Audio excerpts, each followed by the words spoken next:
tap. You could tell it was We in. didn't quite get to see the tap, but we knew he was out. And the Nepali fans have something to shout about again. रिङभित्र उत्रिनु अघि जब एउटा युवा फाइटरले आफ्नो टाउकोमा ढाकाटोपी सजाउँछ, त्यो केवल कपडाको एउटा टुक्रा मात्र हुँदैन, त्यो एउटा देशको पहिचान हुन्छ, एउटा संस्कृतिको गर्व हुन्छ र एउटा योद्धाको मौन घोषणा हुन्छ। म केवल आफ्नो लागि लड्न आएको होइन, म नेपालको लागि लड्न आएको हुँ। केही दिन अघि भारतको ग्रेटर नोएडामा आयोजित म्याट्रिक्स फाइट नाइट 18 को रिङमा जब युकी आङदाम्बे उत्रिए, धेरैको नजर उनको प्रतिद्वन्दी मनदीप प्रजापतिमाथि थियो, जो घरेलु दर्शकका प्रिय फाइटर मानिन्थे। तर त्यो रात रिङमा कथा अर्कै लेखियो। भारतकै माटोमा भारतीय समर्थकहरूले फरिएको एरिनाभित्र नेपालका एक युवा फाइटरले शान्त अनुहार, तेज आँखा, ढाका टोपीको पहिचान र गोर्खाली आत्मा बोकेर प्रवेश गरे। केही मिनेटमै उनले मनदीपलाई पहिलो राउन्डमै रोके। घरेलु भिड मौन भयो अनि त्यसपछि केवल नेपालको नाम मात्र गुन्जियो। त्यो केवल एउटा जित थिएन, त्यो एउटा घोषणा थियो, एउटा सन्देश थियो। नेपाल अब केवल हिमालको देश मात्र होइन, यो लड्न जान्ने देश पनि हो। यो कथा त्यही युवा फाइटरको हो जसले आफ्नो मुटुभित्र गोर्खाली साहस, आफ्नो टाउकोमा नेपाली पहिचान र आफ्नो आँखाभित्र UFC को सपना बोकेर विश्वमञ्चमा पाइला चालिरहेका छन्। यो कथा हो युकी आङदाम्बेको। कसरी पूर्वी नेपालको एउटा साधारण परिवारबाट निस्किएको केटो अन्तर्राष्ट्रिय MMA को रिङसम्म पुग्यो। को हुन् युकी आङदाम्बे वास्तवमा? किन उनी आफूलाई केवल एक फाइटर होइन, एउटा प्रतिनिधि ठान्छन्? किन हरेक फाइट अघि उनको टाउकोमा ढाकाटोपी देखिन्छ?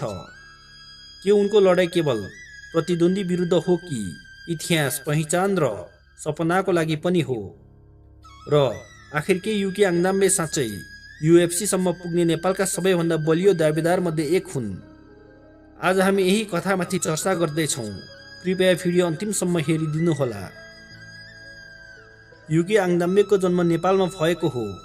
पूर्वी नेपालको माटो, जहाँ पहाडको कठोरता छ, प्रकृतिको अनुशासन छ र मानिसहरूको जीवनमा सङ्घर्ष सामान्य कुरा हो। त्यही भूगोलले उनको जरा बनायो। उनी याक्थुम अर्थात् लिम्बू समुदायका सन्तान हुन्। यो समुदाय केवल आफ्नो सांस्कृतिक पहिचानको लागि मात्र होइन, आफ्नो साहस, स्वाभिमान र योद्धा इतिहासको लागि पनि चिनिन्छ। युकीको रगतमा त्यो इतिहास बगिरहेको थियो, जुन इतिहासमा पहिचान छ, प्रतिरोध छ र कहिले नझुक्ने स्वभाव छ। यही कारण उनले पछि आफ्नो नामसँग एउटा पहिचान थपे, द गोर्खा। यो केवल उपनाम थिएन, यो विरासत पनि थियो। उनका बुबा कृष्ण आङदाम्बे र आमा सरिता पोमु आङदाम्बे एउटा साधारण परिवार, तर मूल्यमा धनी। अनुशासन, मेहनत र आत्मसम्मान, यी कुरा उनले घरबाट सिके। भनिन्छ उनको पालनपोषणमा गोर्खाली सैनिक परम्पराको गहिरो प्रभाव थियो। परिवारको त्यो पृष्ठभूमिले उनलाई सानैदेखि एउटा कुरा सिकायो, आफ्नो नाम आफै बनाउनु पर्छ, सम्मान कमाउनु पर्छ र डरलाई आँखामा हेर्न सिक्नुपर्छ। यही संस्कारले पछि उनलाई रिङभित्र असाधारण बनायो। युकीको बाल्यकालको ठुलो हिस्सा बेलायतमा बित्यो। धेरै नेपाली युवाहरू जस्तै उनको जीवन पनि प्रवासको अनुभवसँग जोडियो। एउटा नयाँ देश, नयाँ समाज, नयाँ संस्कृतिमा हुर्कदा मानिस या त हराउँछ या त अझ स्पष्ट बन्छ। युकी हराएनन्, बरु अझ स्पष्ट बने।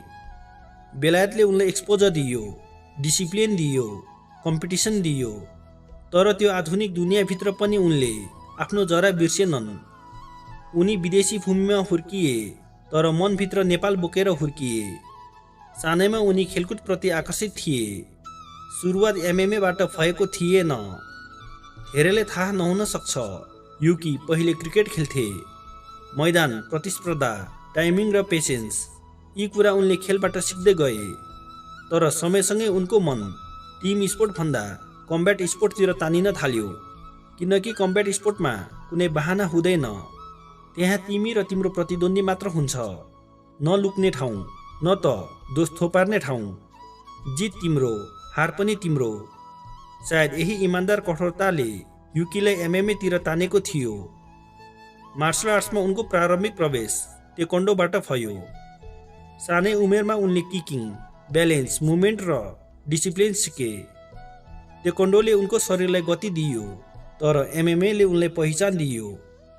विश्वविद्यालयमा पढ्दै गर्दा उनले एमएमएलाई सुरुमा सोखका रूपमा लिए, तर त्यो सोख चाँडै प्यासन बन्यो अनि त्यही प्यासन पेसा बन्यो।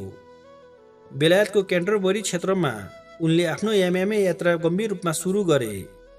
ग्रेट ब्रिटेन टप टिम जस्ता प्रशिक्षण वातावरणले उनलाई एमेच्योर स्तरबाट प्रोफेसनल माइन्डसेटतिर धकेलियो। यही उनले बुझ्न थाले, यो केवल खेल होइन, यो जीवन हो। सन् 2016 मा युकीले प्रोफेसनल डेब्यू गरे। त्यो दिन केवल एउटा फाइट सुरु भएको थिएन, एउटा यात्रा पनि सुरु भएको थियो। त्यो यात्रामा चोट पनि थियो, हार पनि थियो, डेब्यू पनि थियो, तर त्यही बाटोले उनलाई बलियो बनायो। एमएमएमा केवल पञ्च हान्न सिकेर पुग्दैन, यहाँ क्यारेक्टर पनि निर्माण गर्नुपर्छ। यहाँ discipline, diet, patience, sacrifice, pain tolerance सबैको परीक्षा हुन्छ। युकीले ती सबै परीक्षा पार गर्दै आफूलाई एक कम्प्लिट फाइटर बनाउँदै लगे। उनको फाइटिङ स्टाइललाई धेरैले कन्ट्रोल भोइलेन्स भन्छन्। यो शब्द सुन्दा कठोर लाग्न सक्छ, तर युकीको शैली बुझ्न यही शब्द पर्याप्त छ। उनी आक्रामक छन् तर अव्यवस्थित छैनन्। उनी हिंसक देखिन्छन् तर हिसाबी छन्।